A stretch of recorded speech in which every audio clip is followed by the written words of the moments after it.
Wade Calloway was 34 years old, a self-made architect who had spent his entire career building things meant to last. His relationship with Portia was supposed to be one of them. The wedding was in 14 hours, 200 guests, a venue he paid for, a ring he chose himself. He had no reason to go home that night, none except a quiet instinct he almost ignored. When he walked into his own apartment just before midnight, the shower was running in the master bathroom, and through the frosted glass, he saw two silhouettes that should never have been there together. He recognized her shape immediately. He recognized the other voice the moment it laughed. It belonged to his best man, his oldest friend, a man who had looked him in the eye that same evening and called him brother. Wade did not move. He did not make a sound. Instead, he reached for his phone. What he captured in the next 43 seconds would change everything about the following morning. Before we jump into the story, comment where in the world you are watching from and subscribe, because tomorrow's story is one you need to hear. The rain came down hard on the south side. Wade Calloway drove through it with both hands on the wheel, the city sliding past his windows in long, wet streaks of light. Red brake lights, yellow street lamps, the dark steel bones of buildings rising up from the wet pavement and disappearing into the low clouds above. He read the city the way he read blueprint, automatically, without thinking about it. His eyes moved along roof lines and support columns, measuring setbacks, tracing the lines of weight as it traveled from the top of a structure all the way down to the ground. Every building in this city was a problem someone had already solved. He loved that about it. He loved that there were answers, if you were patient enough to find them. The radio was off. The heater hummed low. It was 11:47 p.m.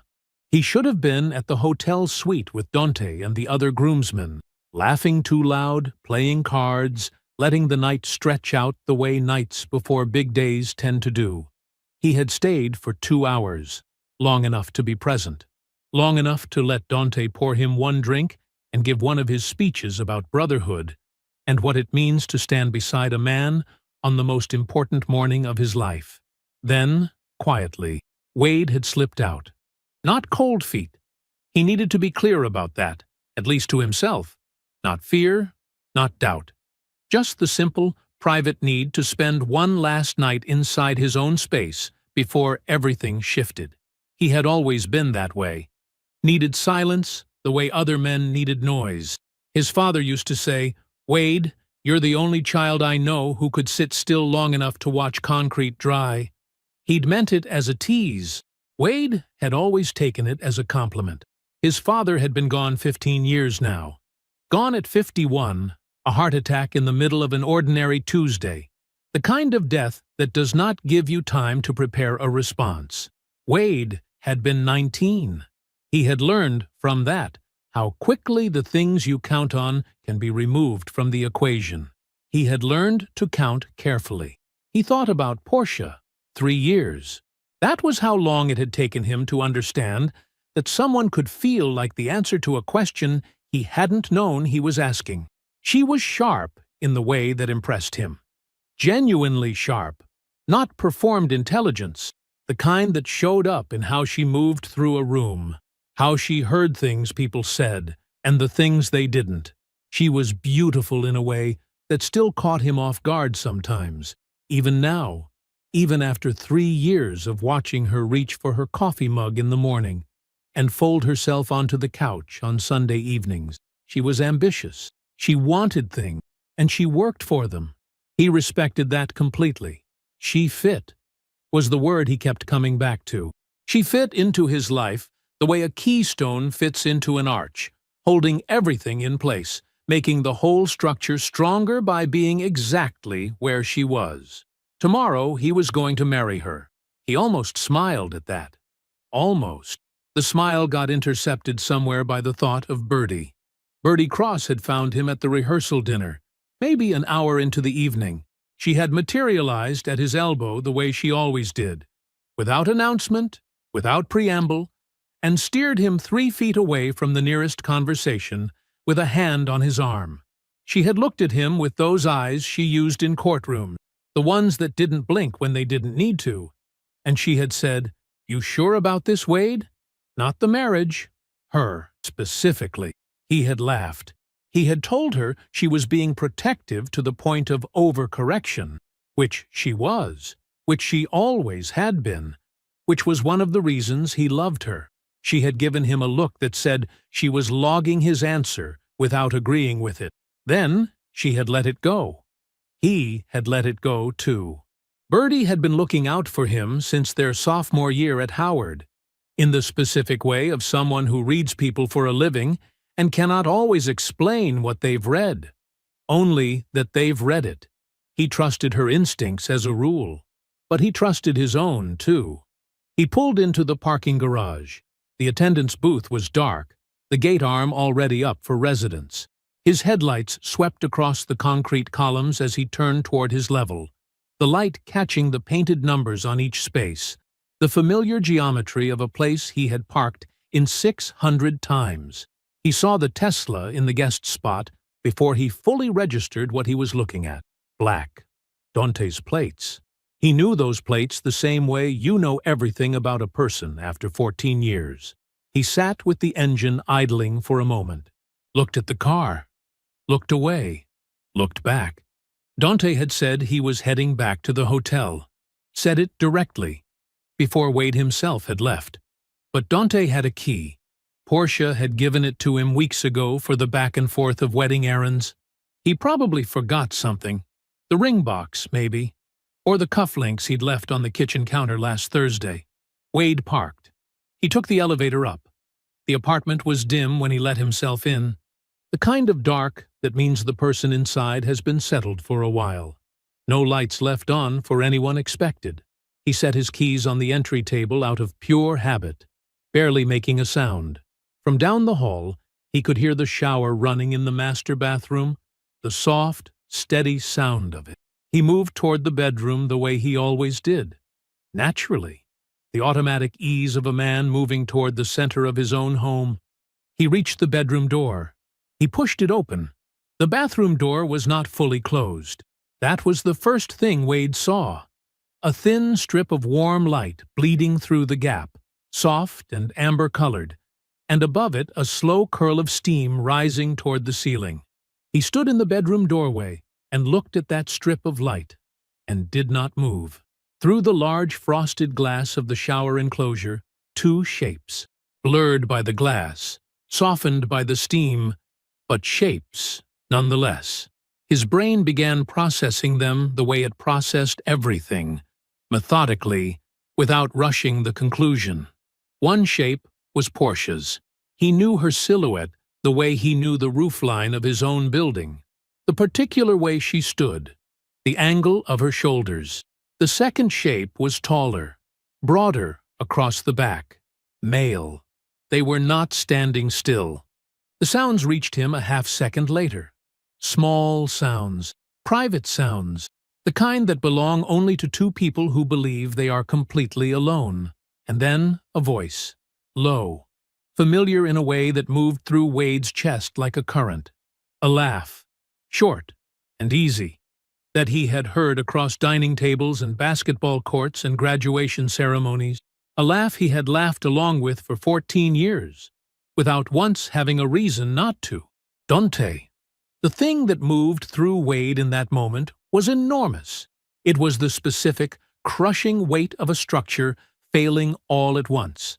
Every beam, every joint, every load-bearing point giving way at the same time. The floor did not tilt.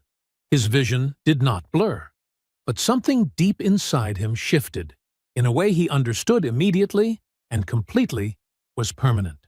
His hand found the doorframe. He gripped it, hard enough to feel his own pulse in his palm. He did not speak. He did not move forward, because Wade Calloway had built his entire career, built his entire life, on one foundational principle. You do not condemn a structure before you have personally verified every measurement. Suspicion was not enough. What he felt in his chest right now was not enough. He needed documentation. He needed evidence. He needed to know. He stepped backward, slowly. One foot, then the other, his shoes making no sound on the hardwood. He lowered himself to the floor beside the bed and slid underneath it. The platform bed he and Portia had picked out together at a West Loop furniture showroom last March. The one she'd said made the room feel grown and settled. He lay flat on his back in the dark, the frame inches above his face, and he controlled his breathing the way he had learned to control everything, quietly, deliberately, one measured breath at a time. He pulled out his phone. He opened the camera. He turned off every notification, screen brightness all the way down, sound all the way off.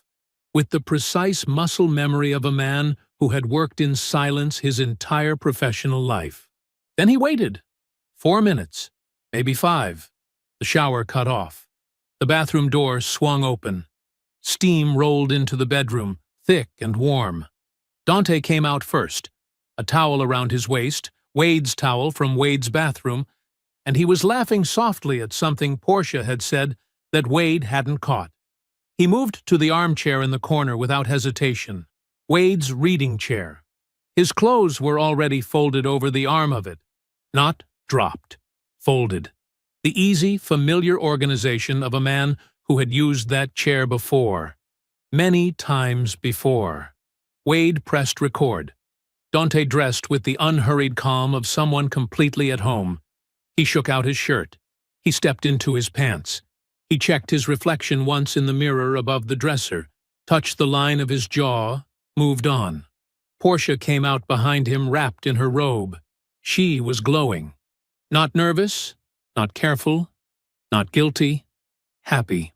She settled onto the edge of the bed directly above where Wade lay in the dark, and she reached for the lotion on the nightstand, the small white bottle she used every single night, and she began working it into her arms the way she always did, unhurried, completely at ease.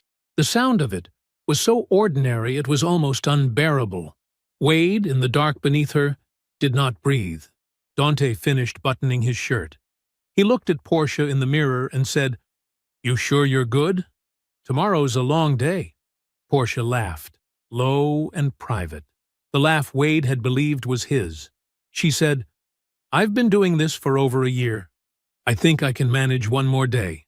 Dante picked up his jacket from the back of the chair. He crossed to the bed. He leaned down and kissed her. Not a peck, not something quick or guilty, but a long and practiced kiss. The kiss of two people who have kissed this exact way dozens of times and stopped counting. He pulled back and looked at her and said, "After tomorrow, it gets easier." Portia smiled. She said, "After tomorrow, it gets better." Dante said, "Same thing." He left. The front door clicked shut behind him with a sound so ordinary it felt obscene. Wade lay in the dark for 6 more minutes. He counted them. He did not move until he was certain the apartment had gone fully still. Then he pressed stop. He looked at the screen. 43 seconds of footage. Dante's face, clear, completely identifiable, lit by the bedroom lamp, moving through the room. Portia on the edge of the bed above him, fresh from the shower, relaxed in her robe, the practiced kiss, the words. The timestamp in the corner of the frame, 12:14 a.m. He backed the footage up immediately. First cloud account, then the second, watching the upload bars complete before he moved. Both done. Both confirmed. He slid out from under the bed. He straightened his jacket. He stood in his own bedroom in the dark and looked at Portia's robe where she'd draped it across his pillow. A small, unconscious habit, the kind that only exists between people who think they are safe. And then he turned and walked down the hall to the guest room. He sat on the edge of the guest bed. The room was dark. He didn't turn on the light. He watched the footage once more, all 43 seconds, just to be certain of what he had. He was certain. He closed the app. He checked both backups one more time. Then he opened his contacts and found Birdie's name and called her. She answered before the second ring. He told her in 4 sentences exactly what he had seen, and exactly what he had recorded. When he finished, there was a pause on the line. Not the pause of shock, but the pause of a woman rapidly rebuilding her entire picture of tomorrow from the ground up. Then Bertie said, "Don't confront either of them tonight. Don't let your face change in the morning. And Wade, do not make a single move tomorrow without me in the room." He said, "I know." She said, "I know you know. I'm saying it anyway." He set an alarm for 5:30 a.m.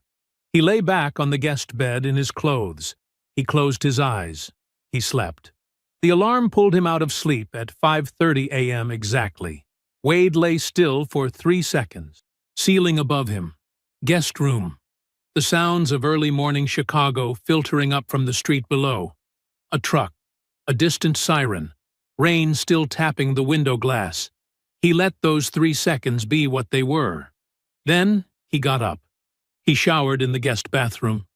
The water ran hot, and he stood under it without moving for a long moment, letting it do its work.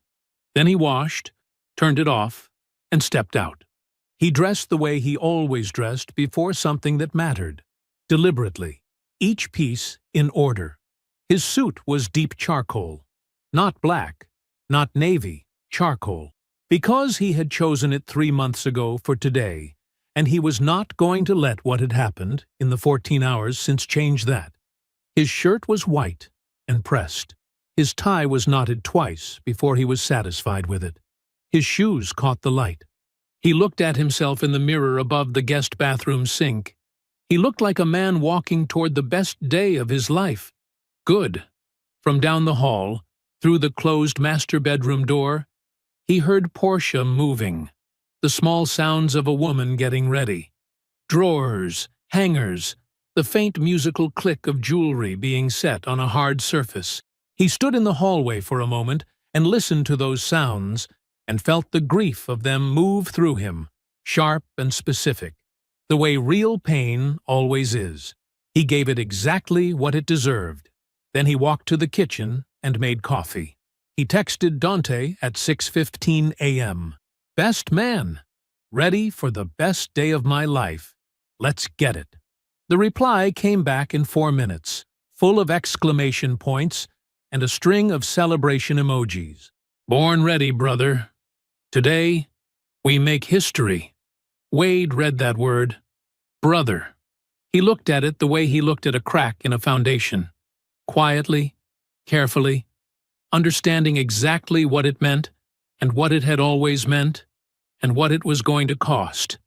He put his phone in his pocket and drank his coffee standing at the kitchen window, watching the city come gray and wet into the morning. Bertie Cross arrived at 7 a.m. She was dressed impeccably. A tailored burgundy dress, heels that meant business, not a single detail out of place. She looked like a woman going to a wedding, and also, simultaneously, like a woman prepared for whatever a wedding might become. She had always had that quality. Wade had always been grateful for it. She came in without a word, set her bag on the kitchen chair, and held out her hand. He placed his phone in it. She watched the footage twice.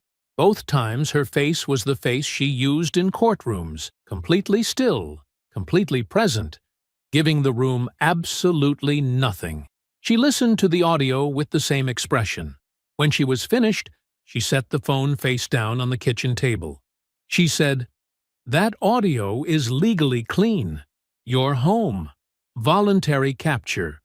No expectation of privacy protection applies to either of them. Every word on that recording is fully admissible, and they cannot touch you for it." Wade nodded. He already knew. But hearing Bertie say it converted knowing into certainty, and certainty was what today required. She said, "I drafted a preliminary legal memo at 2 in the morning after your call. Evidence record, documentation chain, admissibility framework. It's ready." He looked at her. She said, "You called me." "That's what happens when you call me." He told her the plan then, quietly and without drama. Let the ceremony proceed. Let the officiant get through the readings. Let it run all the way to the vows. Then, play it. Audio through the open microphone. Video for the front rows. All of it. In front of every person who came here today, believing they were witnessing something true. Bertie listened without interrupting. When he finished, she stood up, picked up her bag, and said, "Front row, center. I'll have direct sight lines to the altar." She pulled out her own phone. She typed a text and sent it, without asking Wade whether she should. Floyd. Third row, aisle seat. Full charge on your phone. Don't ask questions yet. Floyd's reply came before either of them had taken a breath. On my way. Wade rode to the venue alone. He'd arranged it that way. Separate car. No conversation necessary. No performance required for anyone else's comfort. He watched Chicago move past the window, the wet streets, the buildings, the skyline he had grown up beneath and spent his entire adult life learning to build within and around. He watched it the way he watched everything, looking for what held. He did not look back at the apartment. The venue was beautiful. He moved through it the way he moved through every room that mattered, with controlled warmth, with complete attention, with the stillness that people who didn't know him always mistook for ease. He shook hands and accepted embraces and gave each person who found him exactly enough of himself to make them feel settled. No one saw beneath it.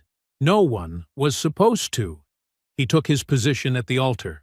Dante appeared at his right shoulder, polished and easy, grinning the grin of a man who believed today was already won. He leaned toward Wade and said, "You ready, brother?" Wade turned and looked at him. Full eye contact. Warm and level and completely, utterly still. He said, "I have never been more ready for anything in my entire life." Dante grinned wider. He had no idea. The processional music rose through the venue like something sacred. 200 people came to their feet. Wade stood at the altar and watched Portia Anand come down the aisle, and she was, he let himself see it clearly, because he had always believed in seeing things clearly, genuinely beautiful. The dress was ivory silk, fitted through the waist, trailing just enough behind her to make the walk feel ceremonial. The flowers she had chosen lined the aisle on both sides, white and cream against the dark wood of the pews. The light in the room was warm and directional, the kind of light that makes everything inside it look like it was meant to last. She walked toward him, and she was radiant, and she believed every second of it. She reached the altar. She took her place across from him. She looked up at his face, with the expression of a woman who has arrived exactly where she planned to be. Settled, certain, completely at ease. The expression of a woman who believes she is safe. Wade held her gaze. He gave her a small, steady smile. She smiled back. The officiant began. Wade stood with his weight distributed evenly, hands clasped in front of him, breathing slow and controlled. In his peripheral vision, front row center, Bertie Cross, hands folded in her lap, posture immaculate, watching the altar with the focused stillness of a woman who has sat through enough proceedings to know that composure before a verdict is its own form of power. 3 rows back on the aisle, Floyd Okafor, phone face down on his knee, eyes forward. The officiant moved through the opening words, the readings, the small collective settling of 200 people finding their way into the ceremony's rhythm, the rustling that quiets, the coughing that stops, the room becoming one held breath. Then the officiant turned to Wade. "Wade, if you'll—" Wade reached into his jacket pocket. He removed his phone. The shift moved through the room like a current. Not loud. Nothing so simple as noise. A collective, physical lean. The instinct of 200 people recognizing simultaneously that something had departed from the script they were given. A woman in the 3rd row touched her husband's arm without looking at him. Someone near the back sat up straighter. Portia's eyes went to the phone. Something crossed her face. Fast, controlled, suppressed. She opened her mouth. Wade spoke first, quietly, completely level. Before I say my vows, I need every person in this room to hear something. He looked out across the assembled faces, colleagues, family, friends, people who had traveled and arranged and dressed and shown up today, believing they were witnessing something true. Because everyone who came here today deserves to know what they're actually witnessing. And so do I. He pressed play. The audio came through the officiant's open microphone, through the venue's sound system, through every speaker in the room, into every pair of ears, clean and completely unmistakable. I've been doing this for over a year. I think I can manage one more day. After tomorrow, it gets easier. After tomorrow, it gets better. Same thing. The room went absolutely, completely still. The kind of still that has weight to it. The kind that presses down. Then, Wade turned his phone so the front rows could see the screen. The video still, Dante's face, fully visible, lit by the warm light of Wade's bedroom, caught at 12:14 a.m. by the timestamp, burning white in the corner of the frame. Portia on the edge of their bed, freshly showered, her robe, her ease, the practiced, unhurried kiss. All of it exactly as it was. He held it steady. 5 full seconds. Long enough for the front rows to see clearly. Long enough for the people behind them to read the silence of those who could. He pocketed the phone. He buttoned his jacket. He looked at Portia. Her face had gone the color of the room's white flowers, and he said, quietly and clearly and with complete finality, "I won't be saying my vows today." He stepped off the altar. Behind him, Dante moved. He came off the platform fast, one hand raised, his voice pitched to carry, still performing, still working the instinct of a man who had never yet met a room he couldn't redirect. "Wade! Brother! Listen. Just let me." Wade did not turn around, did not break stride. His voice carried back into the room, calm and final as a closing door. "Don't!" One word. Dante stopped, as if he'd walked into a wall. Bertie Cross was already on her feet. She fell in at Wade's left side without hesitation, her stride matching his exactly, her presence communicating everything it needed to without a single additional word. Floyd came off the aisle from the third row. They walked out through the center of 200 people, and the door closed behind them. The lobby was cool and quiet. Wade stopped walking. He stood with his hands loose at his sides. 11 minutes passed. He counted them without meaning to. Then the lobby door opened, and Patricia Anand came through it. She had aged a decade in 11 minutes. She found Wade across the room and stopped, and for a moment she simply stood there, absorbing the fact of him. Standing, composed, present. She said, "Wade," just his name. Everything she couldn't say yet folded inside it. He crossed to her. He looked at her the way he had always looked at her, with genuine warmth, with the specific care of a man who had never once confused her for the villain of this story. He put his hand gently on her arm. He said, "I'm sorry you had to find out this way. You deserved better than this, too." Her hands came up to cover her mouth. She nodded once and could not speak. Floyd moved quietly to her side and guided her toward a chair near the lobby wall. Wade walked to the venue's front doors and pushed through them into the gray Chicago morning. The rain had softened to a mist. He stood on the steps and breathed it in, the cold, the city, the particular silence of a thing that is finished. He pulled out his phone. He found the number and pressed call. Adrian Moss answered on the second ring. Wade said, "It happened? We can move." She said, "I'll have the filing ready by end of week." He hung up. He stood on the steps and looked out at the street, at the city, at everything still ahead. They took Floyd's car. Nobody suggested it. Nobody debated it. Floyd pulled up to the venue steps, and Bertie got in the front and Wade got in the back, and Floyd drove.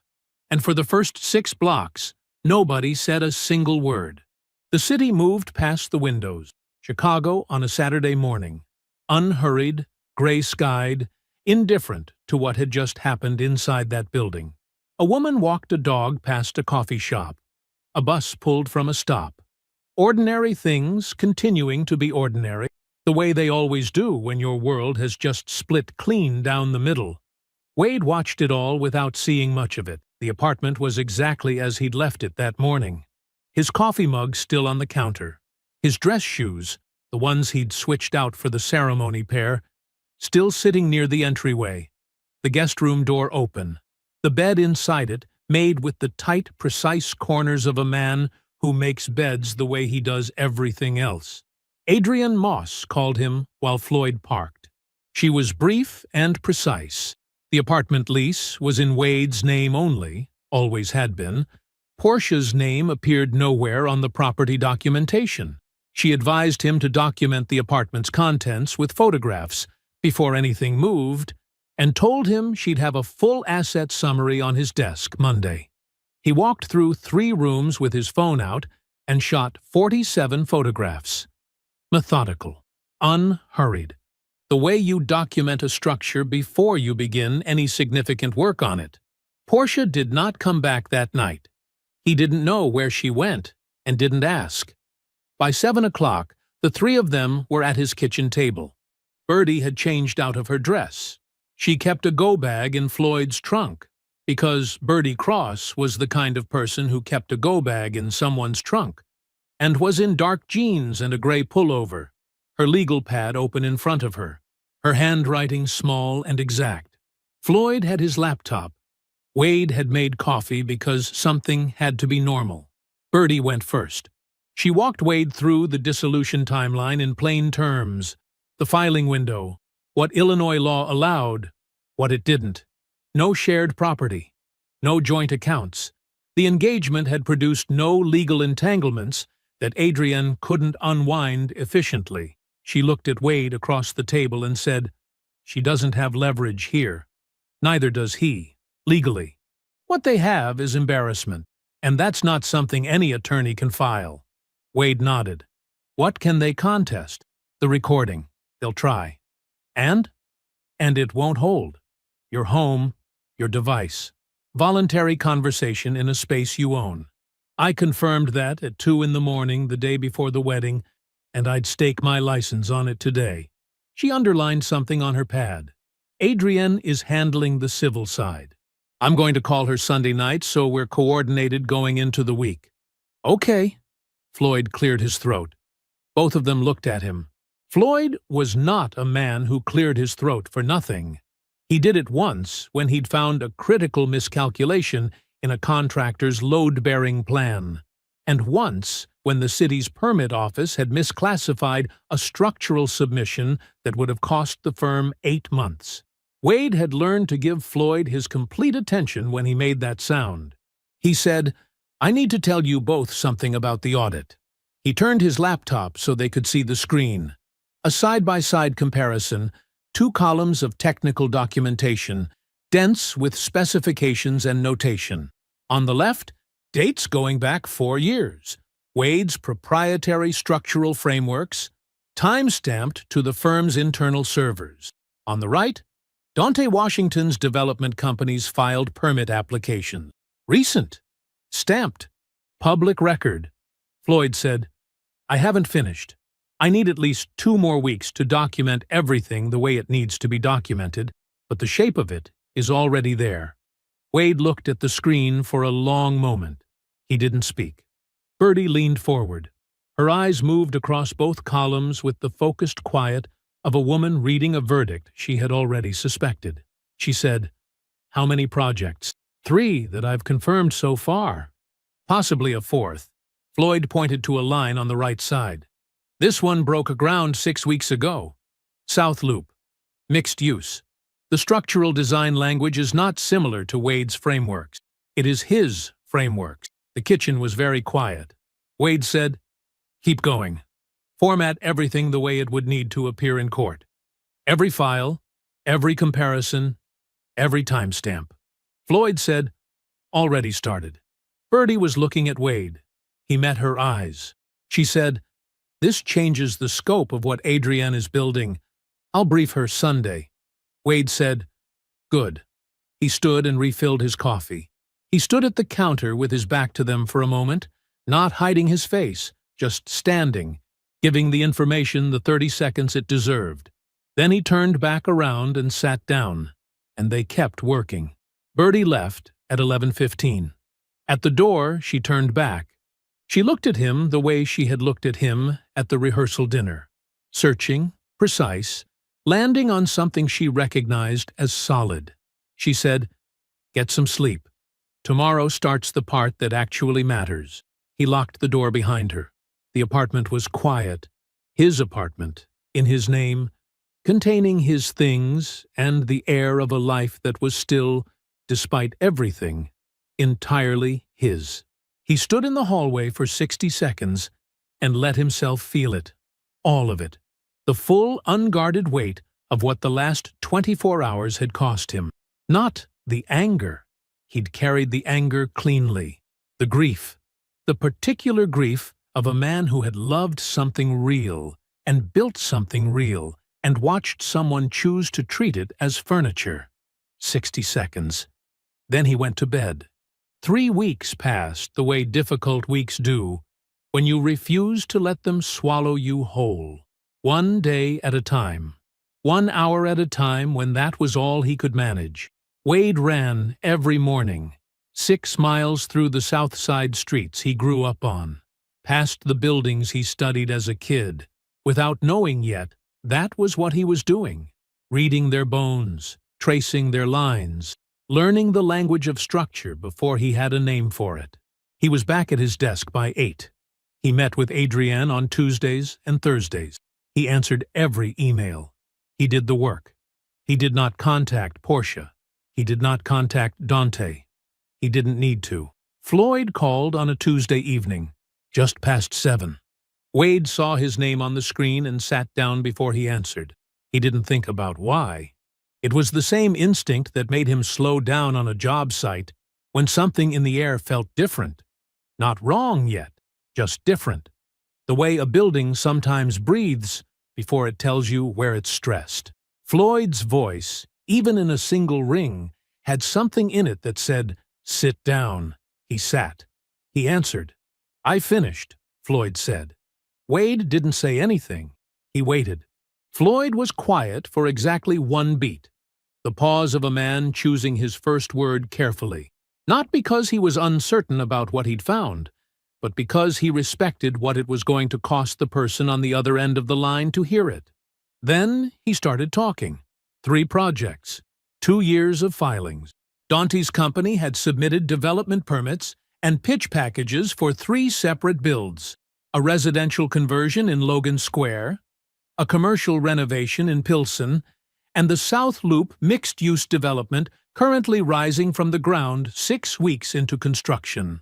Floyd walked Wade through each one, project by project, line by line. The frameworks embedded in Dante's structural documentation were not similar to Wade's original work. Floyd was clear about the distinction, and he made it more than once because the distinction mattered in court. And Floyd understood that. They were not in the same neighborhood as Wade's thinking. They were Wade's thinking. Frameworks Wade had developed in the early years of his career, refined quietly, shared openly with Dante the way you share ideas with the person you trust most in the world. The concepts had never been formally published. They existed in dated internal files, in project notes, in years of emails between 2 men who called each other brother and meant it. At least one of them had meant it. Floyd said, "The South Loop project is the largest, 4.2 million. His name is on every permit, every pitch document, every filed submission. The structural design language underneath all of it is yours, Wade. It's not a coincidence. It's not parallel development.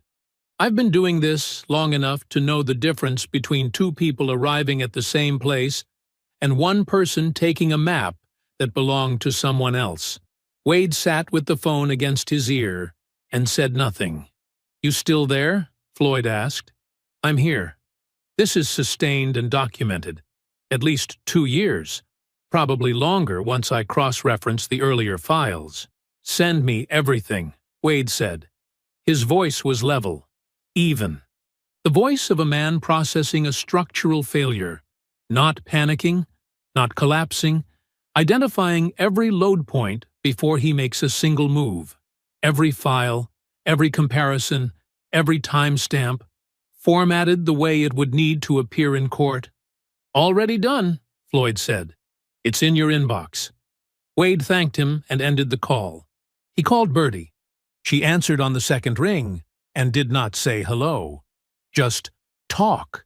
Because Bertie Cross had known from his number on her screen at 7 on a Tuesday that this was not a social call. Wade walked her through everything Floyd had told him. All of it in order, without editorial. She listened the way she listened in court. Completely, without interruption, without the small sounds people make to signal their following. She just listened until he stopped talking. Then she said, "This isn't a hurt feelings lawsuit anymore. This is documented intellectual property theft with a paper trail and a construction site as Exhibit A. I know. It changes what Adrian is building substantially. The IP case and the dissolution need to file concurrently. We hit him from both directions at the same time before he has the chance to build any kind of coordinated response." A pause. "I'm calling her tonight." "Okay." "Wade." "Yeah." Bertie said, "I know what you're sitting with right now.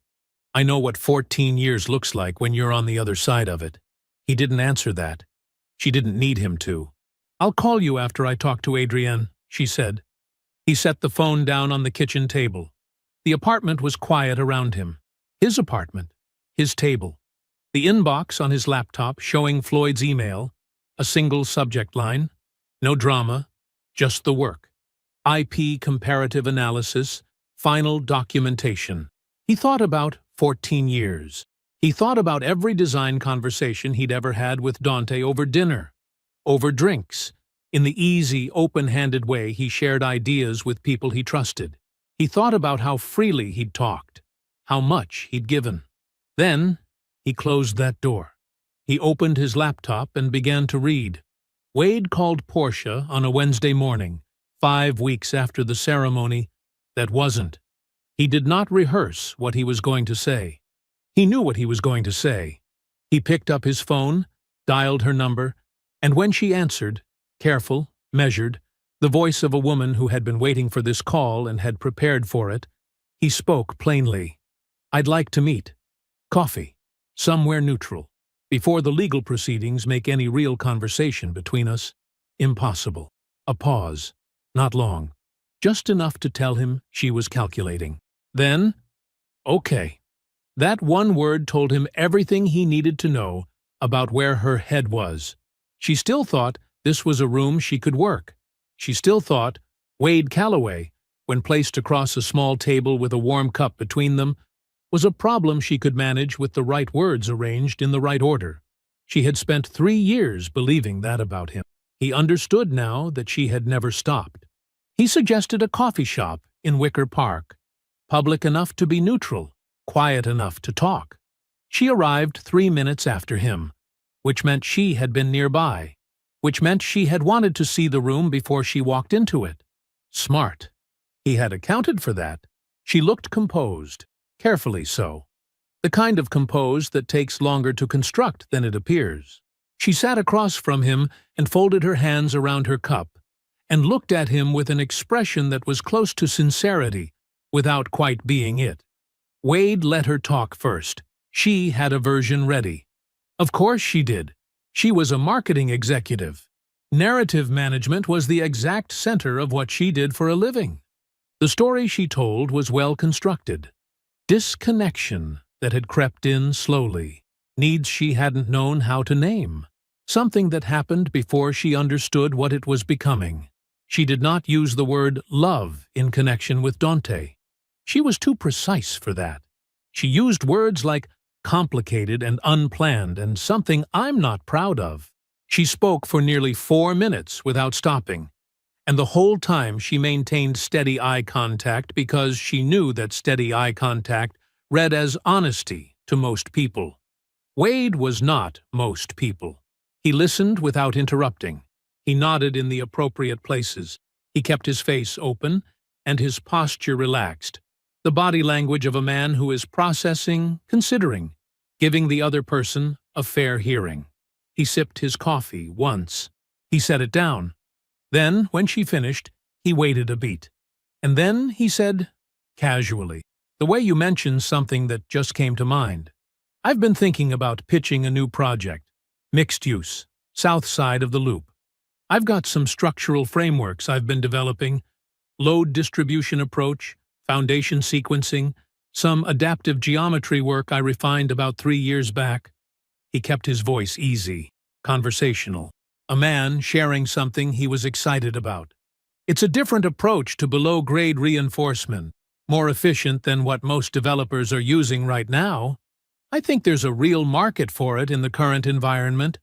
He described his own frameworks, deliberately, specifically, in enough technical detail that anyone who had ever encountered the work would recognize it instantly.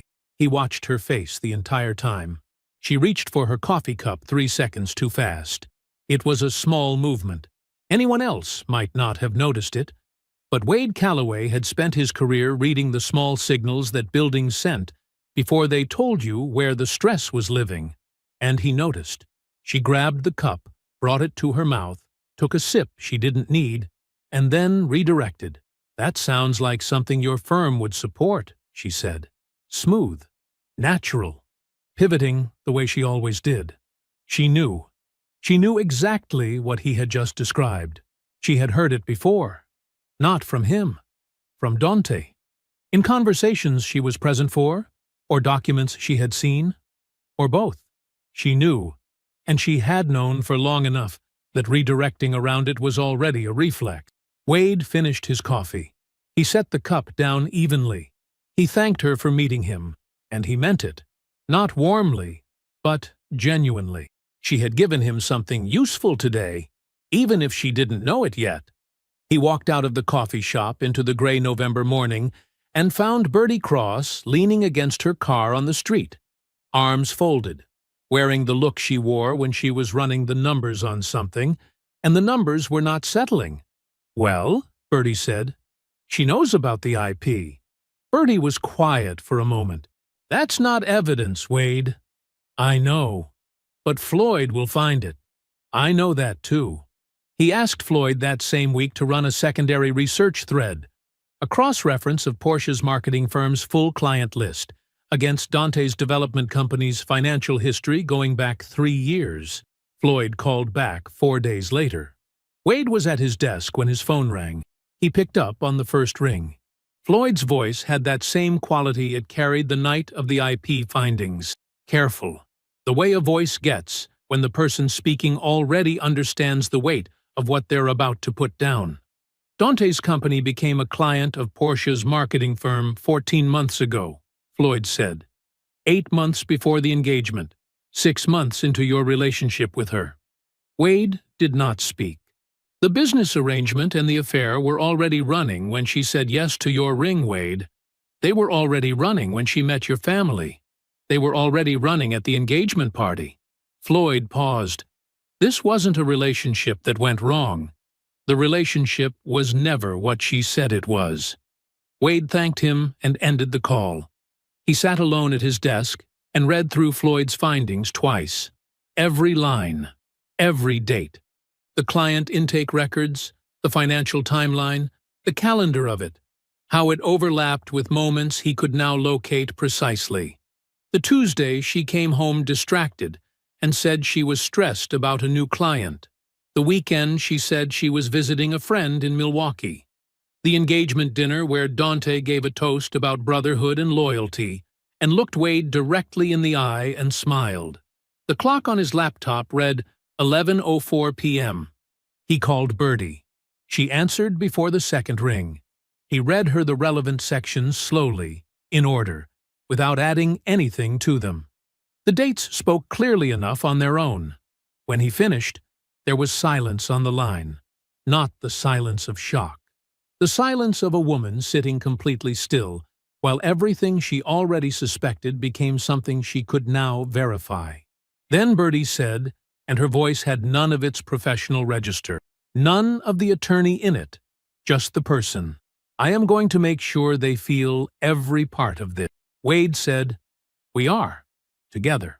Adrian Moss's office was on the 14th floor of a building on West Monroe, and it looked exactly like the office of a woman who did not lose. Clean lines, no clutter.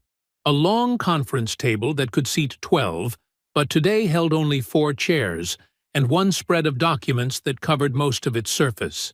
Floyd's files, printed and organized in the precise sequence he and Wade had agreed on the night before.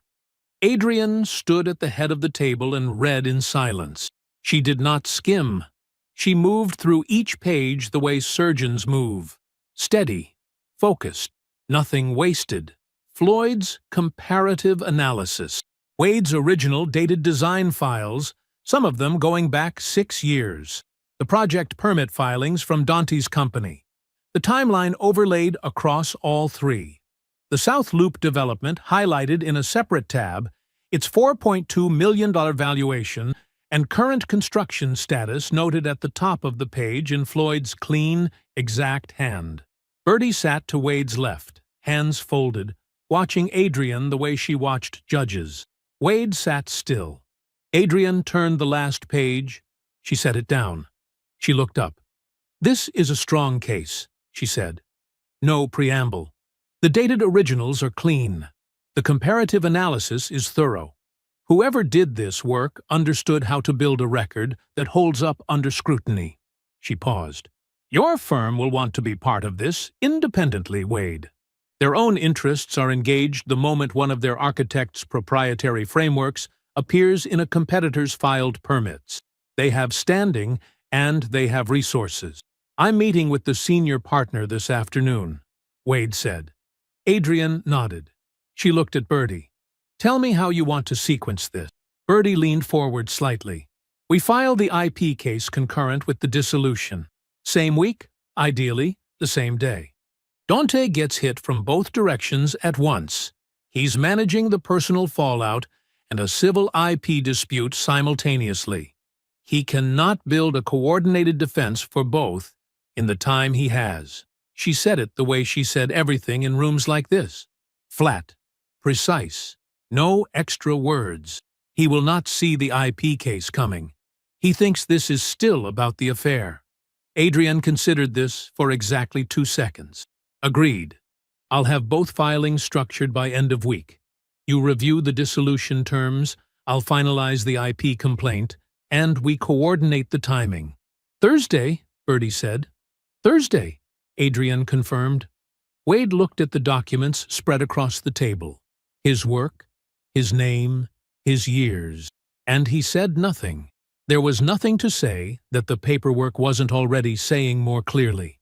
The senior partner at Wade's firm was a man named Gerald Pruitt, 61 years old, careful with his words, the kind of man who had built a career on understanding exactly where the weight lived in any given situation. Wade had worked under him for 9 years. Gerald had watched Wade become the best structural mind on the floor and had said so twice in the specific way that Gerald said things, once when he meant it, and once when he needed the room to know he meant it. Wade laid the documentation on Gerald's desk at 2:15 p.m. He did not editorialize. He walked Gerald through the files in order, the original frameworks, Floyd's comparative analysis, the 3 permit filings, the South Loop development as the centerpiece. He explained Floyd's methodology. He let the documents carry the argument. Gerald read. He asked 2 questions, both precise, both answered by the files already on his desk. Then he sat back in his chair and looked at Wade with an expression that was less surprise than recognition. The look of a man who had just understood that something he trusted had been compromised, and that the compromise had a name and a dollar figure attached to it. "I'll have legal on this by morning," Gerald said. The South Loop project. Construction should be flagged today. It should, Wade agreed. Gerald picked up his phone before Wade had left the chair. By the time Wade reached the lobby, the South Loop development had been flagged for intellectual property dispute. Construction would be frozen pending investigation before the end of the business day. Somewhere across the city, a site manager would receive a call he was not expecting. Somewhere across the city, Dante Washington would begin to feel the first tremor of something he had not yet named. That evening, Wade made 3 calls. The first was to Patricia Anand. She answered on the second ring, and her voice carried the specific warmth of a woman who had been waiting for him to reach out and had refused to push. He told her he would like to have dinner before the legal proceedings made communication between them complicated. He kept his voice easy. He told her it was important to him that she hear certain things from him directly, in person, before she heard versions of them from other people. She said yes without hesitation. Of course, Wade. Wherever you'd like. He thanked her and told her he would send the details. The second call was to Dante. Dante answered with the old warmth, reflexive, practiced, the specific register of a man who believed charm was a tool that never ran out of charge. Wade told him he wanted one final conversation before attorneys made direct communication inadvisable, in person, a private dinner. He told Dante he deserved to hear what was coming from Wade himself, and not from a filing. There was a pause. Then Dante said, Yeah, of course, brother. Whatever you need. The third call was to Portia. She answered carefully, the way she always answered his calls now. He made the same offer, dinner, private, in person, before the legal proceedings closed the window on any real conversation between them. He told her she deserved that much. She agreed. She still thought she could navigate him. He could hear it in the way she exhaled before she spoke, the small release of a woman who believed she had just been handed an opportunity. Neither Dante nor Portia knew the other had been invited. Neither of them knew Patricia would be there. Neither of them knew what was in the folder sitting on Wade's kitchen table. He sat alone that night, the folder open in front of him, the guest list beside it, on a single sheet of paper. 4 names. 1 table. 1 room he had chosen for its acoustics and its privacy and the specific quality of its lighting, which was warm without being forgiving. He read through the folder one final time. Every document in the order they would need to land. He checked the sequence, the way he checked a structural drawing before a build, looking for the place where the weight might shift unexpectedly, the joint that needed another pass, the detail that could fail under pressure. He found nothing that needed fixing. The structure was complete. The restaurant was called Sable. Private dining room in the back, accessed through a narrow hallway lined with dark wood paneling and low light.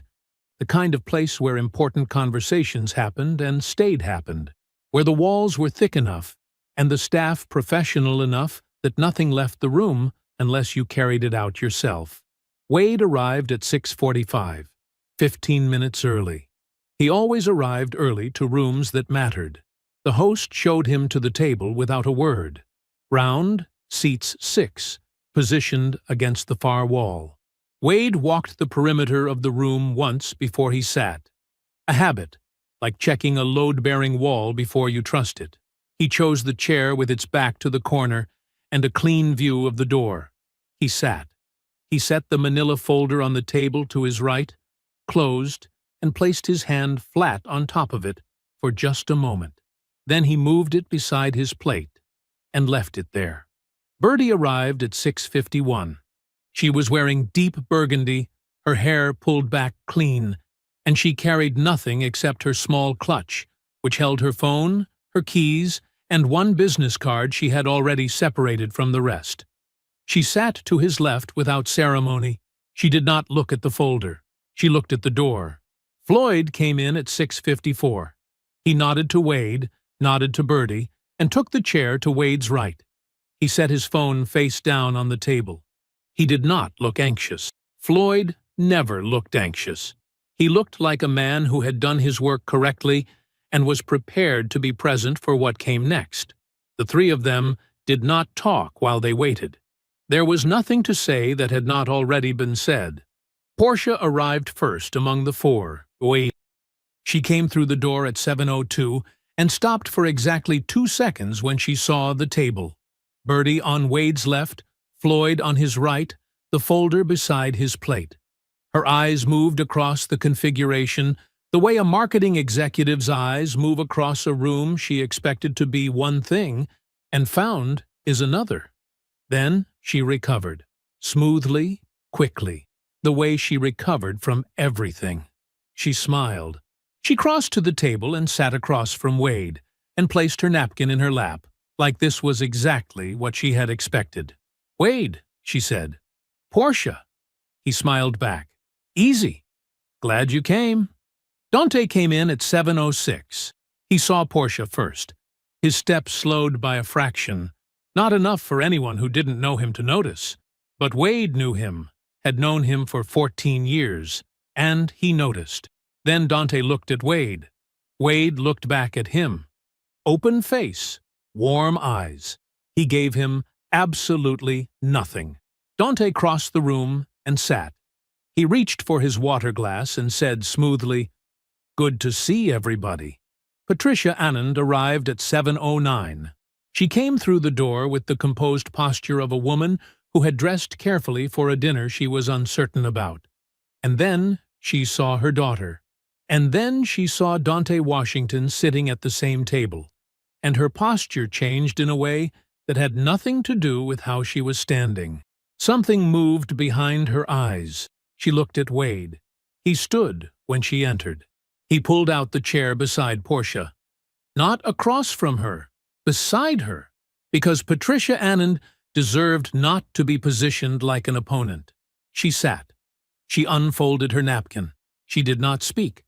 The first 40 minutes of dinner were Wade's to conduct, and he conducted them the way he conducted everything, with patience, with precision, and with the appearance of ease that cost him nothing because he had already done all the hard work. He asked Dante about the South Loop development. Dante answered with the full confidence of a man who did not yet know the ground had already shifted beneath that particular project. He described the timeline, the square footage, the vision. He used the word innovative twice.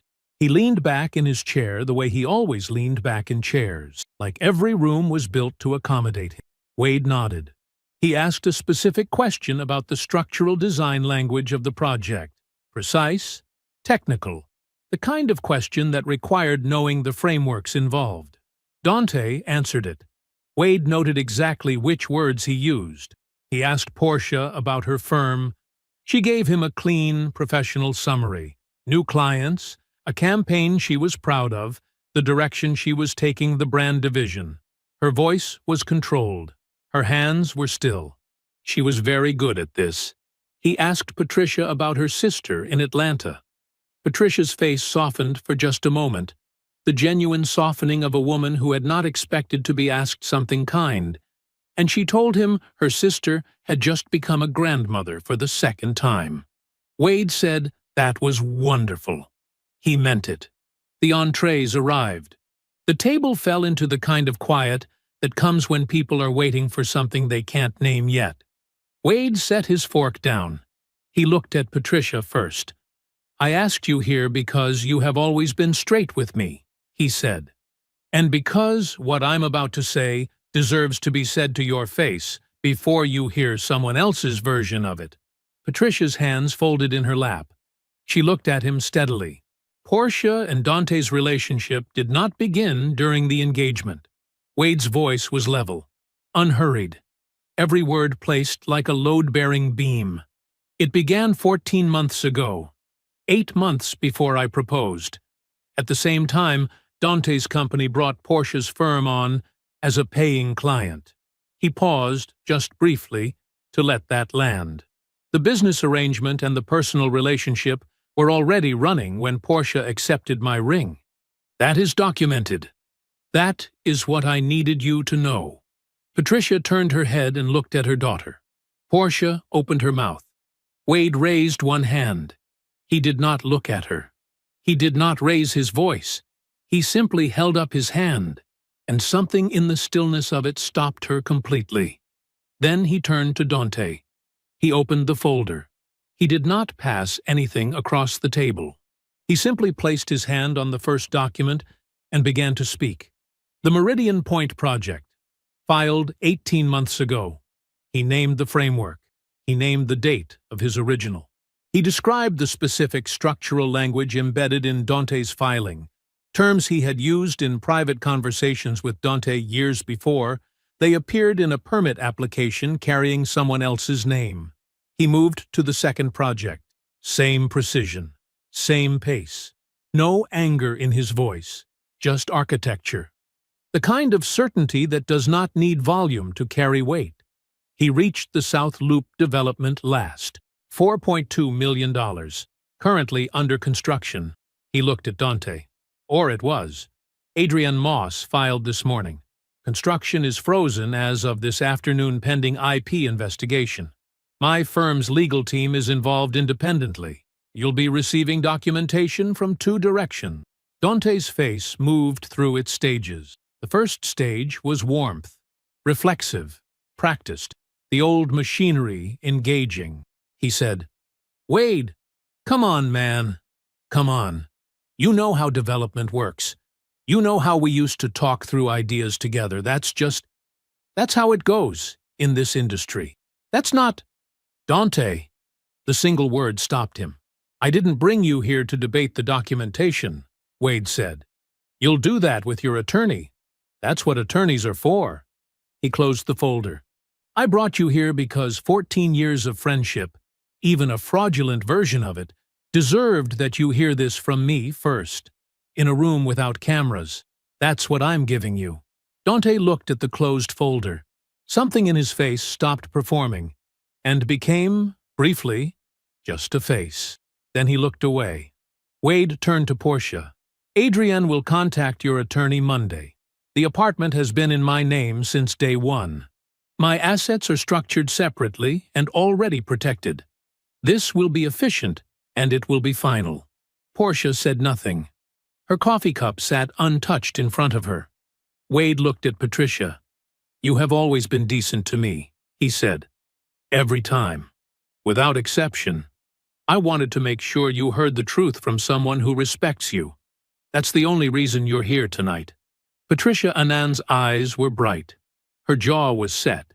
She nodded once, small, controlled, the nod of a woman absorbing something she cannot put back down. Wade thanked the table for coming. He stood. Bertie stood. Floyd stood. Bertie reached into her clutch. She placed one business card on the table, face up, precisely centered between the plates, in the exact middle of the table where everyone could see it. She did not explain it. She did not look at either Dante or Portia when she set it down. They walked out of the room in a single file, Wade first, Bertie at his left, Floyd at his right, and the door closed behind them with the soft, definitive sound of a well-built thing settling into place. Outside, the Chicago night was cold and clear. Their breath rose in small white clouds under the street lights. A cab moved down the block. Somewhere above them, the city hummed its constant low note, steel and concrete, and 10,000 lit windows doing the ordinary work of a Thursday evening. None of them spoke for a moment. Then Floyd said, quietly, "It's done." Wade nodded. They went their separate ways into the night. The consequences did not arrive all at once. They arrived the way structural damage always does. Quietly at first, in places you couldn't see from the outside, and then everywhere simultaneously. Wade's firm's legal team notified the South Loop investors on a Monday morning. Clean, formal correspondence. The IP dispute was documented. The frameworks in question were identified by name, and the construction freeze was effective immediately. By Wednesday, 2 of the 3 investors had already called their own attorneys. By Friday, the calls between those attorneys had produced the specific kind of silence that meant everyone was getting ready to protect themselves, which meant nobody was protecting Dante. The second pending deal collapsed the following week. The third one, the week after that. No one made an announcement. No one issued a statement. The industry just talked, the way the industry always talked, and the story that moved through it was simple and thoroughly documented and impossible to argue with. Dante Washington had built his last 3 projects on borrowed thinking, and the man he borrowed it from had the receipts. Portia's firm lost Dante's retainer inside of 48 hours. The timing was unavoidable. The moment his company became the subject of an active IP dispute, keeping a marketing contract with his firm became a liability her partners had no interest in carrying. 3 other clients didn't renew the following month. They gave different reasons. The reasons all had the same shape. Her partners called an emergency meeting on a Thursday morning, and Portia sat through it the way you sit through something you cannot redirect and cannot stop. Very still, very composed, watching the version of her professional life she had spent years constructing begin to develop cracks she hadn't engineered and couldn't manage. Patricia Anand did not call her daughter for 6 weeks. When she finally did, she did not begin with small talk. She did not begin with how she was doing or how Portia was doing or any of the social machinery that usually opened their conversations. She said, without preamble, "Was any of it real?" Portia started to answer. She had 3 different versions of an answer ready, because she was a woman who prepared for conversations the way other people prepared for presentations. But Patricia's voice on the line was not the voice of a woman looking for a narrative. It was the voice of a woman who had sat with a question for 6 weeks and wanted the truth, and Portia understood, in the silence that followed her first incomplete sentence, that there was no version of the truth that her mother would accept as a complete answer. She said, "Mom." Patricia said, "I see." And the call did not end there exactly, but it ended there in the way that mattered. The IP settlement was the most consequential document Dante Washington had ever signed. Adrienne Moss and the firm's legal team spent 3 weeks constructing it with the kind of care that goes into something built to last.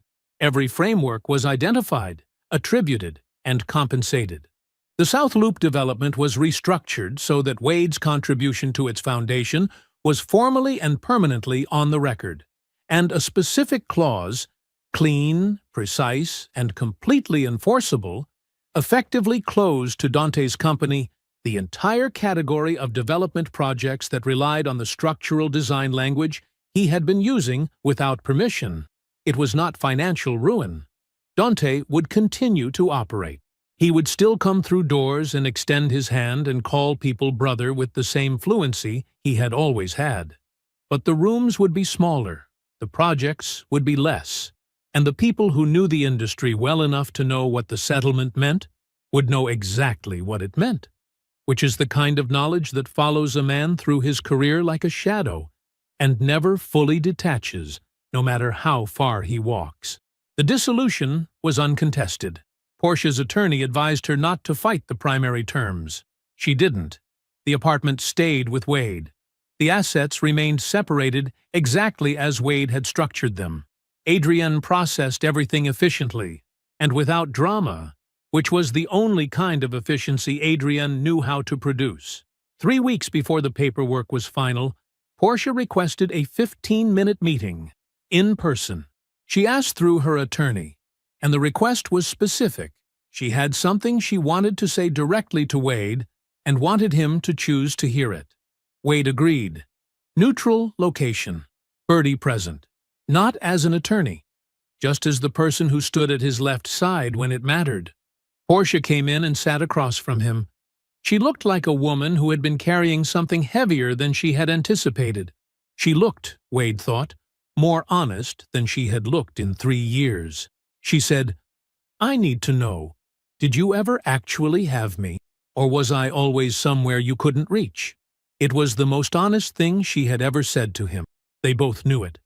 Wade considered it without looking away. He let the question sit for a moment, the way you let a measurement settle before you record it. Then he said, "You had me completely. That was the part you decided wasn't enough. She looked down at the table. He said, I hope you find what enough looks like for you. I mean that. But I'm not going to be the person you find it with. He stood. He nodded to her attorney. He and Bertie walked out into the afternoon, and neither of them spoke for half a block. Then Bertie said, You good? Wade said, Getting there. Bertie said, That's the right answer. That was the last time Wade spoke to Portia Anand.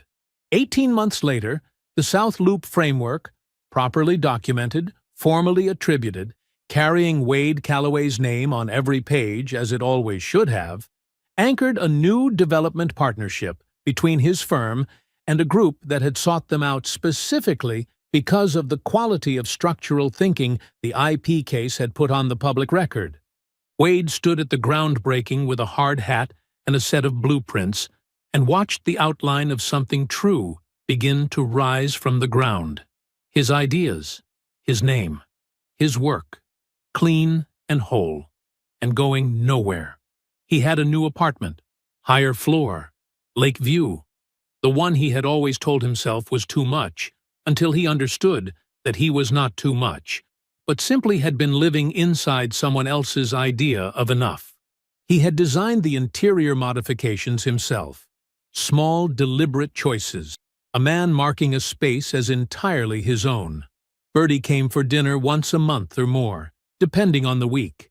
She brought wine and opinions in equal measure, and had never once said, I told you so, about any of it, which Wade had concluded was the most sophisticated form of grace he had ever witnessed in another human being.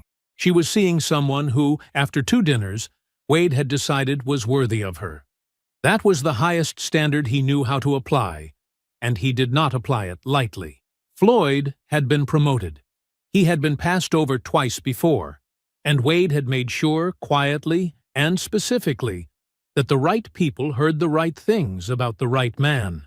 This was what you did for people who showed up. This was the only economy that actually held.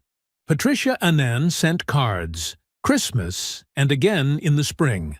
Not obligatory cards, but the kind with handwritten lines that had clearly taken more than one attempt to get right.